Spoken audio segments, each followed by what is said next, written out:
I like the way he opens in the third edition. I don't know second. Again, I'm focusing primarily on third, but in third edition he says, just to remind you all, we had a discussion before about previous learning and being able to keep learning moving forward. Middle of the first paragraph, page 313, he says, we will be using the mole concept, stoichiometry, unit conversions, ionic naming compounds, and chemical equation balancing skills in this module. So it truly is a building from. And stoichiometry is going to be part of what we're looking at every time we look at a balanced chemical equation. Or every time we look at a chemical equation, we're going to be balancing it, and then once we balance it, we're going to be considering the stoichiometric consequences of that reaction. Again, because I'm kind of emotionally tight right now, of which it's a reason but not an excuse, right? Right? You guys get the difference? Mr. Baker is emotionally tight right now. Maybe that's one nice way to say it. That it may be a reason for the way I respond. That does not excuse the way I respond, which is why I felt cheap. You know, I could sit there and say, well, I've got reasons why I'm this way. You know what? I got to learn to deal with that. I got to deal with it better. And I want to encourage you to do the same thing when things are pressing in on you and you're feeling that pressure and that tension.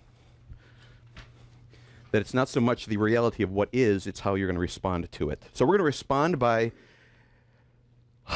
taking a deep breath and looking into acid-base chemistry starting in Module 9 of 3rd edition, page 313, acids and bases.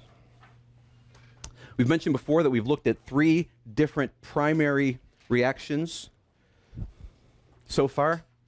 We've looked at formation reactions, decomposition reactions, and combustion reactions.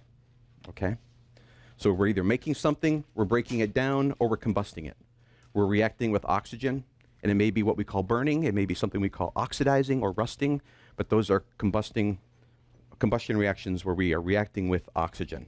We're going to add to that another very important type of reaction, and that is the acid-base reaction. Acids and bases. Now, when you think of an acid, what kind of images come to your mind? The Phantom of the Opera, right? What's that allusion to? The Phantom of the Opera? What's that have to do with acids? Other than the fact the reason why the Phantom wore the mask is because he had acid thrown on his face and it was melted away. It has nothing to do with it, I guess. Okay? Usually when we think of acids, we think of what kind of things? Stuff that burns, stuff that dissolves. Like if I said to you, hey, I saw this movie last night and this guy put his hand out on the table and somebody else came over and they were holding his hand down and he was fighting. It's like a mob movie or something. And they came over and they poured acid on his hand. And I'd see right now in your faces, you went, what would you assume happened when they poured acid on his hand? Yeah, but what if I told you that acid was citric acid? They just dumped a can of orange juice on his hand. That's not so bad, right? Yeah, now his hand's sticky. Instead of being this goo with bones in it, it's sticky hand. It's like, man, don't waste that. My kids are going to have that for breakfast. You're such a mad mob boss, you know. No. So when we think of acids, we tend to think of particular acids. Do you ever in your mind say, oh, and they had his hand out there and they poured base on it? And you kind of go, ooh, poured base on it. Well, there are a lot of bases which burn through and dissolve things a lot more readily than most acids. A base can be just as dangerous as an acid. But most acids are not dangerous, and most bases are not dangerous. As a matter of fact, they said in this acids and base section, you probably have a particular image in your mind that pops up, or that you think about whenever you think about acids and bases.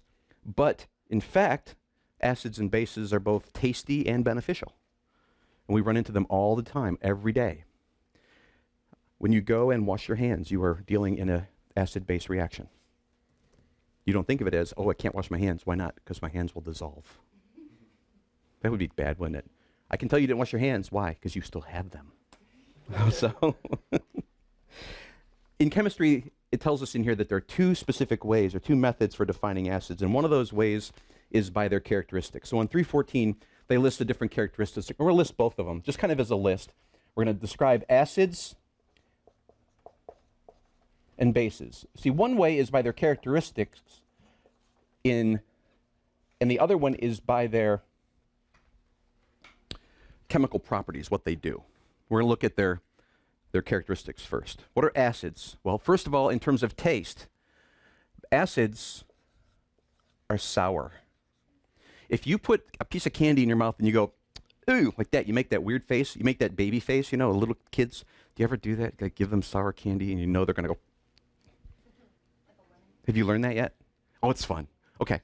So anyway, you give a piece of sour candy, and if you take that candy in your mouth and you go, like like lemon, like really, really strong lemon juice, for example, that kind of a sense of sourness, that's coming from acids. Acids taste sour. Second, and this is an interesting one we'll talk about a little bit more either today or tomorrow, is that they conduct electricity. Now, we've mentioned before certain kinds of compounds that conduct electricity. And what have those compounds been? You're in the right area, but the wrong answer. It's not covalents, it's ionics, right? Ionics conduct electricity. So when you take an ionic and you mix it in water, like sodium chloride, our standard go-to example, sodium chloride, we put it in water. So we take NaCl solid, we put it in water and make NaCl aqueous. As NaCl aqueous, we understand that in that mixture, if we were to go in Miss Frizzle's school bus and go down to the atomic and molecular levels, we would see sodium ions and chlorine ions in the same area, but not necessarily attached to one another, because the water has forced itself in between them. So we've got free-moving charges when we have ionics dissolved in water, and those free-moving charges allow us to conduct electricity, because the conduction of electricity is just a movement of charge. And we have to have pieces that can move in order to conduct that charge. Interesting thing is, for this course, we're going to talk about acids, but they're all going to be covalents. They're going to be covalent molecules. There are some molecules that are ionic and are considered to be acids, but for this course, we're going to deal with covalent acids. And you would expect, because it's a covalent, that it would not conduct electricity. However, it's an exception now. It's something new we need to learn, that acids conduct electricity. So the question now on the exam, last week, hopefully if you remembered, if you were asked, what kind of a molecule conducts electricity, your answer would have been ionic. This week, now, you know that what kind of a molecule conducts electricity in water? Your response would be ionic compounds and acids. Ionics and acids conduct electricity. How do you know if it's one or the other? We'll get to that in just a moment. And third, turns blue litmus red. Blue litmus changes to red. Now litmus, as you can see on 314, they start talking about these things called indicators. And an indicator is either another chemical or another solid, a substance with a chemical on it. For example, over here, we'll be getting into this during this lab in this module. Over here, Mr. Parker in his general science class is always just a little bit ahead of us in our specific chemistry class. And in this, he has a kit with indicators. And here is little strips of paper. This is red litmus. See, it's got a kind of pink color to it. It's not deep red. It's a pinky kind of a red color in there. And here, this is blue litmus. It actually looks purplish. Okay, and we'll actually use some of these in the next lab. Okay, but we've got red litmus and blue litmus. And what happens is this red litmus and, well, both of them are indicators. What that means is when they're in the presence of something, they change and they indicate a change, or they indicate a state. You can see down in the middle of the page, the definition is an indicator is a substance that turns one color in the presence of acids and another color in the presence of bases. For our purposes here, when we talk about acids, we're going to be using some blue litmus, which looks purple. And when blue litmus comes in contact with an acid, it turns red. Okay? Turns red for acids. And kind of think of this in your mind. Acids go red, bases go blue. Bases go blue, BB, right? Okay. Acids go red, bases go blue. Our general stereotype, acids are dangerous, red, caution, no, okay? Acids go red, bases go blue. So in this case, an acid will take blue and go red because acids go red. So which means between the red blue, I need a blue to go red. I can't take a red to go red, right? A blue goes to red. There are other kinds of indicators like phenolphthalein, which we'll use as a liquid indicator when we're doing stoichiometry and we're using balanced equations in the lab to titrate. It's another skill in the lab. We're going to do titrations. Titrations confirm the stoichiometry. You need an indicator to let us know when a point has been crossed between the solution being primarily, let's say, acid and becoming basic. It's going to hit a point where it flips from being an acid to a base. Let's say we had something that was a base and we slowly dripped acid into it. Eventually, it would become more acid than base, right? When it gets to that point where it converts over, the color will change. Magic. Oh! Okay? And some people go, oh, alchemist, please take my waste paper basket and turn it into gold. And you go, no, I can't do that, but I can make it turn from blue to red and red to blue because I have phenolphthalein. In this case, I have litmus paper. So acids are sour, they conduct electricity, and they take blue litmus and make it turn red. Now, some characteristics of bases then. In contrast, bases are bitter. Do you know the difference between sour and bitter? It's really hard to describe, isn't it? I mean, it's one of those, kind of like those metaphysical things. You know it or you don't know it, but it's like, explain it to me. Here's an alien from another planet. They don't taste food the way we taste food. They just absorb it through their skin with no taste. Explain bitter. It's hard to do. Maybe we'll get some bitter candy and sour candy and we'll close our eyes and go, which is it? Or get some orange juice and some dishwashing detergent. And you'll taste the difference, right? This is when your mother washes your mouth out with soap. Has anybody in here ever had that happen? Okay, not enough, apparently. Okay, so we need to go back to that, parents, those of you watching on video. All right, so acids are sour, they conduct and they go blue litmus to red. Bases are bitter. So in your mind, just think of this. This is soap, this is sour candy, okay? These are lemons, this is dishwashing detergent. What else about dishwashing detergent? We're not going to talk about conductivity. We're going to talk about it's slippery. It's slippery when wet. You put it in water, it's slippery. Like a bar of soap, right? If you dissolve it, if you touch the soap, you put it in water, you take it out, your fingers kind of slide, it's all slippery. And part of that is because it's basic. Okay? Basic. Back to basics. Some of you go back to acids, but bitter, it's slippery when added to water. And in terms of litmus, what does it do? It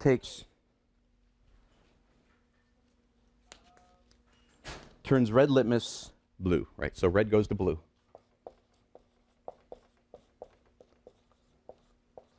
Red goes to basic.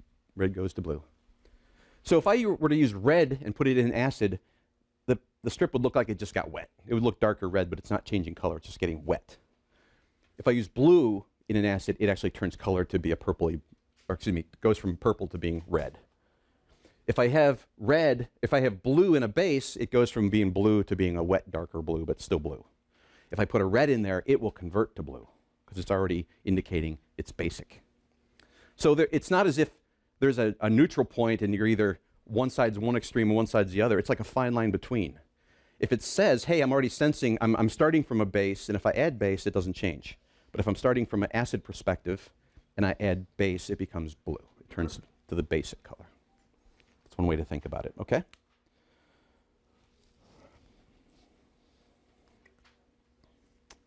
So in terms of, hey, I've got this stuff, if I were to come in and say, hey, there's a puddle on the table over there, is it an acid or a base? Who's going to say, oh, let me go over and lick it? I'll find out. Don't do that. Don't do that. Go to the lunchroom and look for stuff under the tables to do that with, but not on chemistry lab. That would be bad, okay? So we're not going to taste things. We're not necessarily going to go stick our fingers in things to find out if they're slippery. We're not going to go and stick electrodes in it to see if it conducts. But these are all kinds of things we could do in a controlled lab type of situation. And part of this here with the sour and bitter isn't so that you can go and taste it to determine is it an acid or base. We'll use other ways of doing that may not kill you. Okay, because there are acids that you just get a little bit of it, and it's been nice knowing you. It might take you might languish for a while, but it's basically over. Write to your friends and family and all that kind of stuff. Usually we're going to go to something like these, which are safe indicators. where we don't even have to touch the stuff, but we can do something that'll indicate and tell us what it is. Any questions on the physical characteristics of acids and bases in terms of their characteristics, you know, between tasting, between conductivity, feel, and how they change the indicator of litmus? Well, if not, then we're going to go into something a little bit more technical. And that's actually the second section on acids and bases, right after the experiment, which we'll do later, talking about the definitions, the chemical definitions of acids and bases. And acids, it's going to tell you right up front, and we'll talk about what this means in a moment, but an acid is a molecule that donates protons. Donates protons. And a base is a molecule that accepts protons. They donate protons and they accept protons. You know, and it's kind of like in a reaction, we talked about two reactants and the limiting reactant. If one runs out, we're left with, you know, we make as much product as we can until we run out of something, and then something is left over, like something was reacted in excess of something else. Something runs out, and you're sitting there going, well, you know what, this other reactant, the non-limiting reactant, has real no meaning because the limiting reactant controls everything, and without something to react with, it's just kind of there, but it's not doing its job. Okay? The same sense is here with acids and bases, in that if you've got some molecules that are donating protons, think of it like we did before of electrons, right? Two atoms come together. You know, if one atom is willing to give up an electron, but there's nobody there to take it, it really is like it's unsatisfied, right? It's like, oh, that was no big deal. Okay? It takes a donor and a receiver for something to happen, for a relationship to form. Somebody's got to be the giver, somebody's got to be the taker, and together they mutually work out a relationship. Okay? Here, with acids and bases, acids are saying, here's a proton, but they're giving it to somebody. They're giving it away. And they're giving that proton, in order to give that proton away, somebody else has to take it. If there's nobody there to take it, they don't just launch them, right? Otherwise they become like proton guns, just shooting protons all over the place. No, there's a proton donor and a proton receiver. And so we really need both of them working together for there really to be any kind of real acid-base reaction. Now, let's take a moment and say, donates a proton. One other way you might see this is that in donating a proton, they donate, and I'm just putting this in parentheses, this isn't a new symbol, okay? They're donating a hydrogen ion. And they're accepting hydrogen ions. Let's go back to something we talked about before. Let's draw a atomic model of a hydrogen atom. Okay? What's in the nucleus of a hydrogen atom? And how would I know? Periodic table. That's really the only place to go to find out, right? We go to the periodic table. We find out that hydrogen has an atomic number of 1 and an atomic mass of 1 AMU. Okay, so how many protons does it have? 1. How many neutrons does it have? None. So the nucleus of a hydrogen atom is a proton. Okay? And then how many electrons? Has 1 electron orbiting, we're going to think of that just the 1s1 shell, right? So we've got a proton here in the center. It's a solid proton. Think of it as center. And then we have an electron in a singular orbit around that. So this would be a balanced hydrogen atom, right? If I were to come along and take away the electron,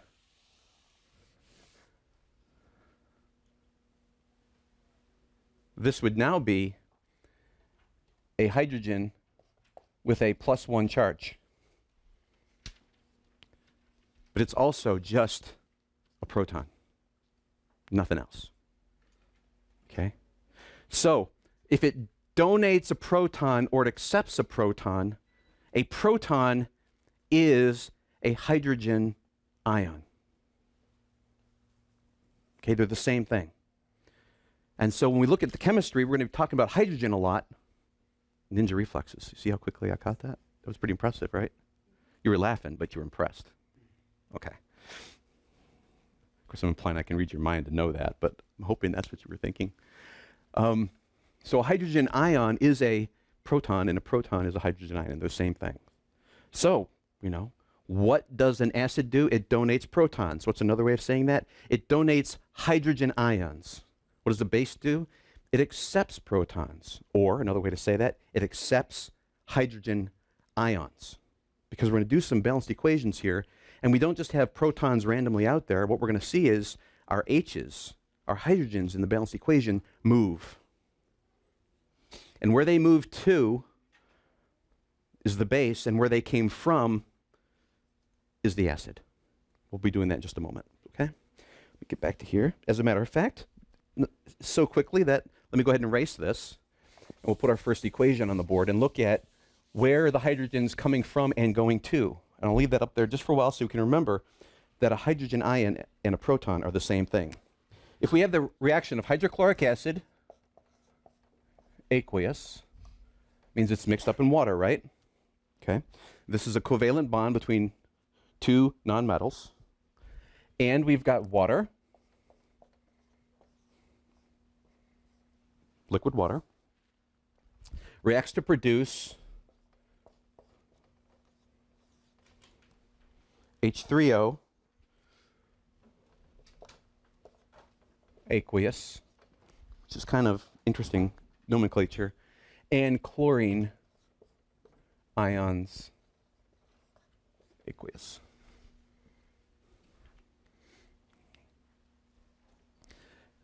As they say in the book, this is one of those polyatomic ions you're going to have to memorize, add to your list that you know, that you recognize immediately. It's going to come up over and over and over again. H3O, hydronium. This is your hydronium ion. Okay? Has another name. Remember common names like we have H2O or dihydroxide?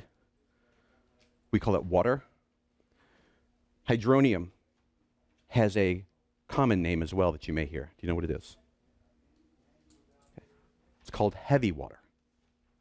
Heavy water. You drink it all the time, so don't get weirded out, okay? Hydronium. But it's important in the control of nuclear reactions. So when you talk about a nuclear reaction and you've got the fuel rods and they go down into the water, it's not just H2O. It's a lot of H3O, heavy water. So we have this reaction right here. What we're going to do is look at this and look for the movement of a proton or the movement of a hydrogen ion. At first glance, let's look back at it and see, okay, where in here do we see changes taking place? Do you see, for example, that I have an H3O and an H2O? And that in all likelihood, this has morphed from this. And I've got this on the left. I've got this on the right. Can you agree with me that this likely morphed into this? Okay, so this changed to this, and this changed to this. And how did all that happen? By the movement of a hydrogen from here to here. This becomes this, and this becomes this. This reactant, what did it do? Did it gain or lose a hydrogen? It lost. So it donated. It donated a hydrogen. And in donating a hydrogen, it became a chlorine ion, a chloride. And then over here we've got water. Water became heavy water, and in doing that, what did it do in order to become heavy water? It accepted the donation, right? Something had to give, and something had to take. Here, hydrochloric acid donated a hydrogen to become chlorine, and water accepted a hydrogen to become hydronium. So, which is the acid? Okay, it donated here, so here's the hint. Hydrochloric acid was the acid. Okay, HCl is hydrochloric acid. So this is the acid. How do we know it's the acid? Did we taste it and find that it was sour? No. We said, okay, we took hydrochloric acid and became chlorine ion. It lost or donated a hydrogen. Therefore, because it donated the hydrogen, it is an acid. And in relationship with this acid, we had water. And water accepted a hydrogen ion, or proton, whichever way you look at it. And in accepting it, it became heavy water. So this must be the, water must be the base. So in this reaction, hydrochloric acid reacts with water. The acid and the base react to produce hydronium and chloride ions. Okay.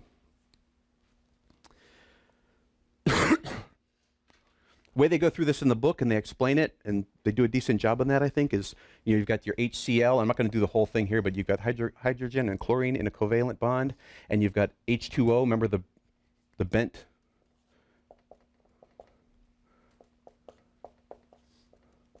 molecule, the Mickey Mouse molecule, like that. And then what happens is this hydrogen leaves here, and this makes, this a negative. This hydrogen comes over here, and that's our resulting configurations. A hydrogen left HCl and joined itself to H2O. Now looking at the next equation they have here, where they have water, liquid water, and ammonia, excuse me, reacts to produce NH4+.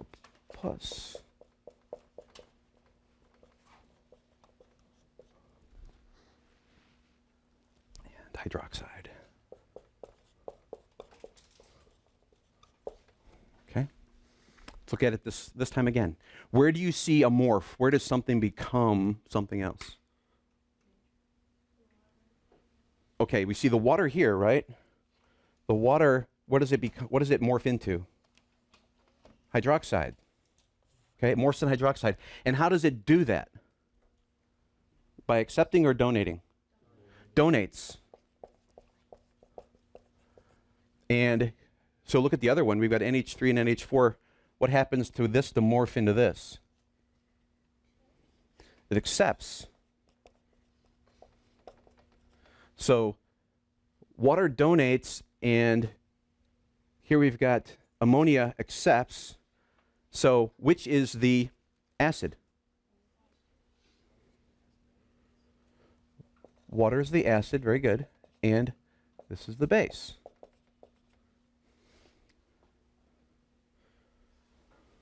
It's base because it accepts.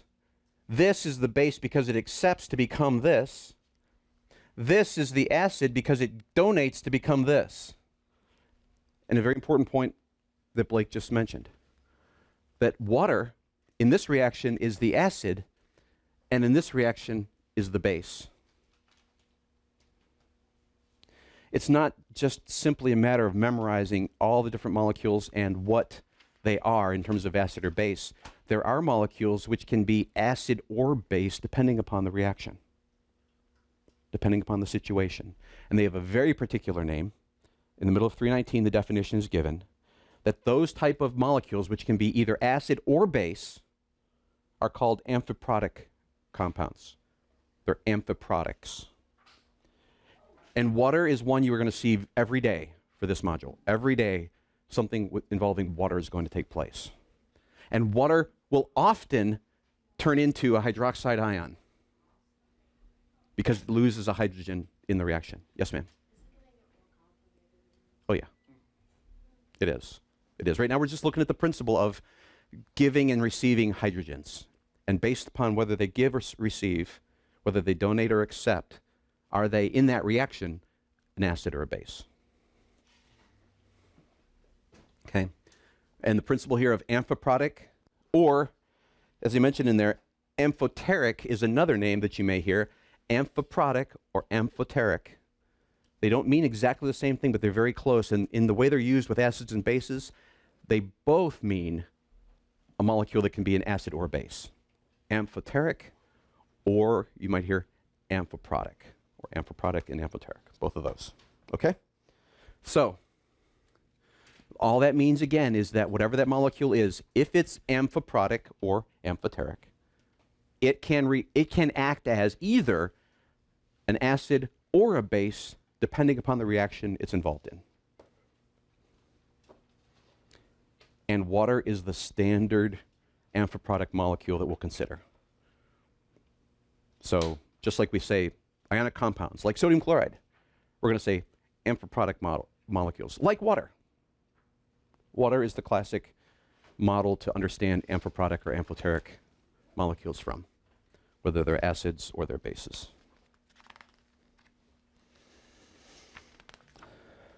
So questions on this so far? I mean, I know it's new material. We're going to be going over it and using it practically, but this idea of, hey, acids and bases. You can tell the difference between an acid and base by the physical characteristics. You know, is it sour, conduct electricity, or turn blue litmus red? It's an acid. Okay? Is it bitter? Is it slippery when wet? Or does it turn, you know, red litmus blue? If it does, it's a base. It's basic.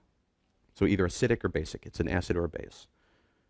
Now, apart from that, another technical chemical definition is, okay, in reaction, in each individual balanced reaction equation, what does it do?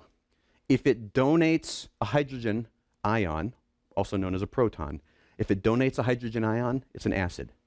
If it accepts a donated hydrogen ion, a proton, then it's a base. And when we take it another step further, if we had acids and bases in a contained environment and we mix them together so that they completely react with one another, what do we have? Well, if you consider, you know, an acid pH and a basic pH are different pH levels, and the pH really just represents a scale of how much hydrogen is, free hydrogen is in there, kind of a thing, okay? You kind of look at this and say, well, I've got something that's acidic and something that's basic, and if I react them together, and they react perfectly according to a perfectly balanced reaction equation, not only will I completely produce everything into product, but that complete product will be neutral, right? It won't be acidic or basic. It'll be completely neutralized. We're going to kind of move in that direction using stoichiometry to completely neutralize the mixture. Okay. If there are no questions, we still have about 15 minutes, and I'd like to press on. Okay? So again, you may not completely understand it. I understand that you may not completely understand it. However, do you get at least the concept right now? It's going to make more sense as we start applying it. And your first day in it, you know, tonight, consider it again, go back and reread the material, look at this idea of what it means for something to be acidic or basic, to be an acid or be a base.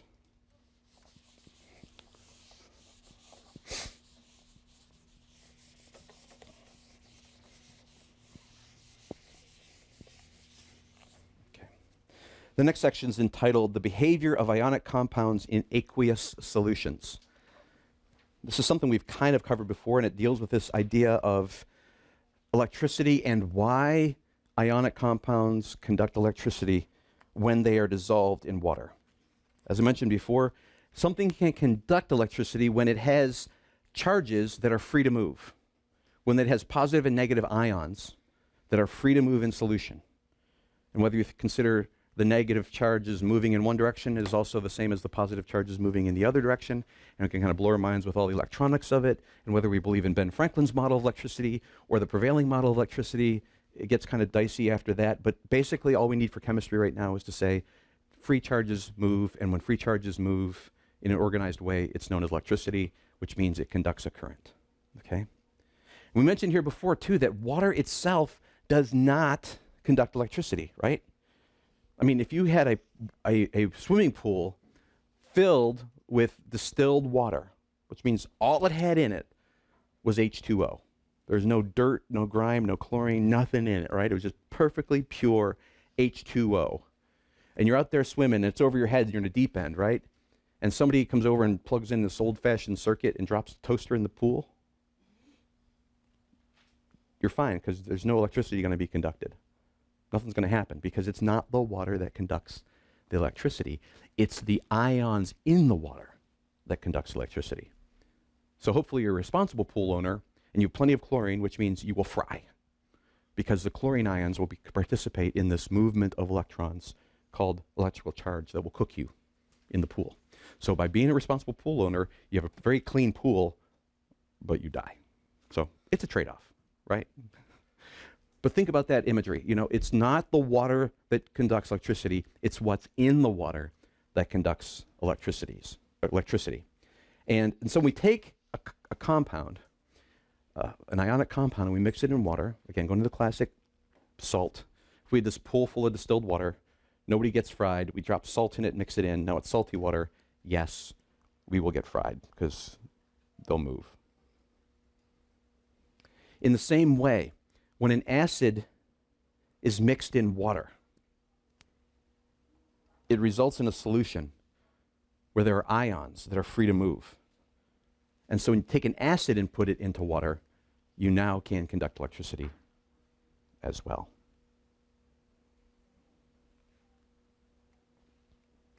I mean, we cover this in here, right, about dissolving, when things dissolve in water, how the water molecules actually force their way in between. And so the water molecules get into the matrix of solid and they kind of force themselves between each other and they isolate the components that become free-moving charges. We've covered all that before, so I'm not going to stick with that too much. But just this whole idea that when an acid is put into water, it becomes an acid aqueous, HCl aqueous, it's acid in water, and that it now has the ability to conduct electricity. Example 9.1 starts in this whole idea of identifying acids and bases in chemical reactions. 9.1 says, determine which reactant is the acid and which is the base in the following chemical equation, just like the ones we erased just a moment ago. We've got H2SO4, and that's an aqueous, meaning it's dissolved in water, and calcium carbonate.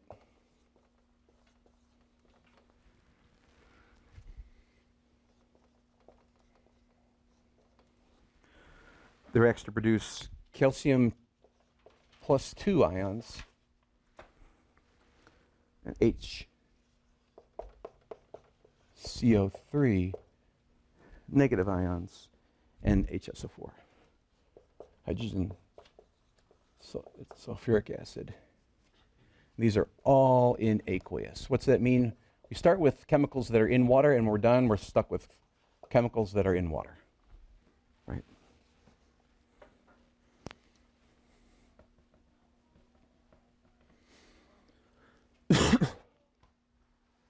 Let's look at this, and the way I put it is let's look for things that morph. What morphs into what? Where do you see an obvious morphing? Okay. So we see from H2SO4 to HSO4 as a kind of a morph takes place there. What's happening there? So it's donating. It's donating I'm just going to write donates. Hopefully now in the context of acid base, you'll know donates means donates a proton, donates a hydrogen. So see that? It loses a hydrogen here to become this molecule here. Okay? Where else do you see a morph, particularly a morph that involves hydrogen? Look for morphs that involve hydrogen. We've got one morph that involves hydrogen. We lost a hydrogen. Where'd it go?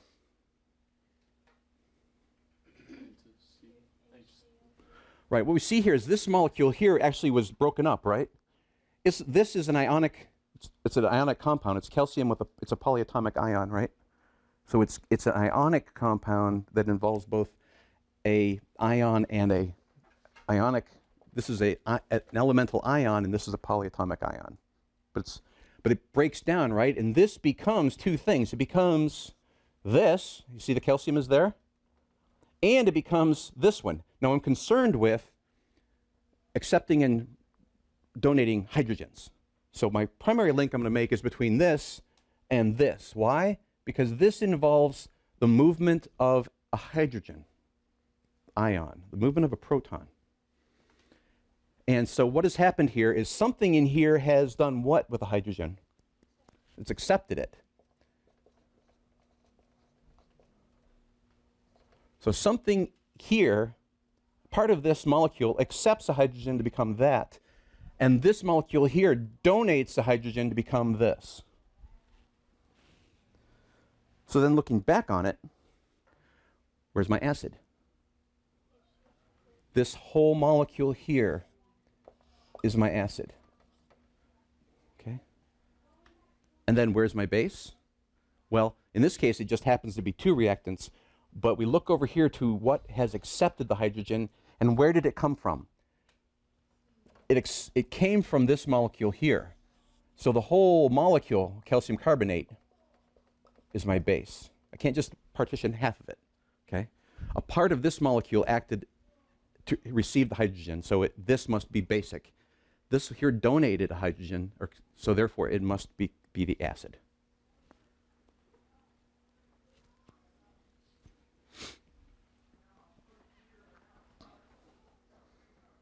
So calcium carbonate base, and the H2SO4 is the acid. Yep. Example 9.1 in the middle, it gives us another one. Hydrochloric acid. Okay. Again, if it's known as hydrochloric acid, what is it probably going to be? The acid, okay? And sodium hydroxide. These are aqueous. Reacts to produce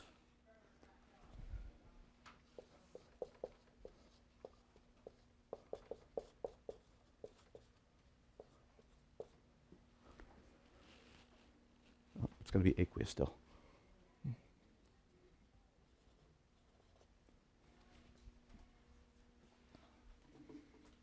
Okay. Yes. It's a L. It's an L. Yes, ma'am.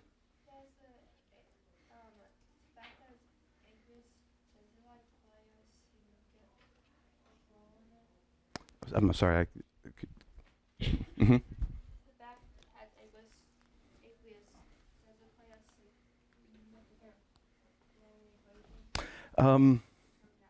It does because it's still in a H2O environment. It's not a solid. It's not, it's still part of a mixture. If you think of it, the water, it's not really in play other than the fact that it's facilitating the movement of the ions to form new product. But it is significant because if it weren't in aqueous, it could affect whether or not it can react. Don't worry about it right now, but it is significant that it's aqueous. Just think of it as it's a part of the big whole. Like you've got this big jug of water, and in it you put some hydrochloric acid and sodium hydroxide. They're going to react. But if they were just together, same place, same time, they wouldn't be able to react in the same way if they were isolated without water. The water facilitates the mixing and the turning and the complete reaction. All right, so we've got hydrochloric acid and sodium hydroxide. Where is the morphing? Do we see it yet?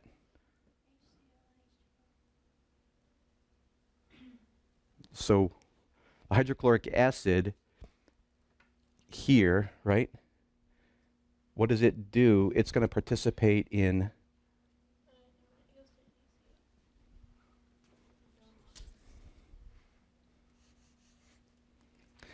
this is a little bit less obvious than this one. And I'm saying you're wrong, so I want to walk us through it with the 5 minutes we've got remaining, or a few minutes we've got remaining. All right. The way they do it in the book is to consider when you've got the HCl aqueous, that this is going to break down into two components, right? And you're going to see that there's going to be a mixing. Half of this and half of this are going to switch sides. Do you see that? So this becomes both of these, right? It has a part to play in both of those, and this has a part in both of these. The H from H2, the first H comes from the hydrogen, the second H and the O come from the OH. And over here, the sodium comes from here, and the Cl comes from here. So what they've basically done is you've got a two-part and a two-part, and they each swap a block. Question is, who gave up the hydrogen? Here we've got hydrogen and chlorine. Here we've got sodium and chlorine. This one donated and gave up its hydrogen. When it gave up its hydrogen, it was available to receive the sodium, right? And in water, this is going to be breaking up. This is covalent, remember. This is ionic now, sodium hydroxide, polyatomic ion with a metal. So it's going to produce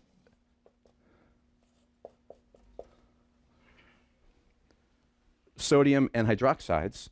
This donated hydrogen's going to mix with this OH to become H2O. The remaining chlorine here is going to mix with the sodium to become the sodium chloride. So who donated the hydrogen? The HCl. The hydrochloric acid donated the hydrogen. What received? The sodium hydroxide received. So this would be our acid, and this would be the base.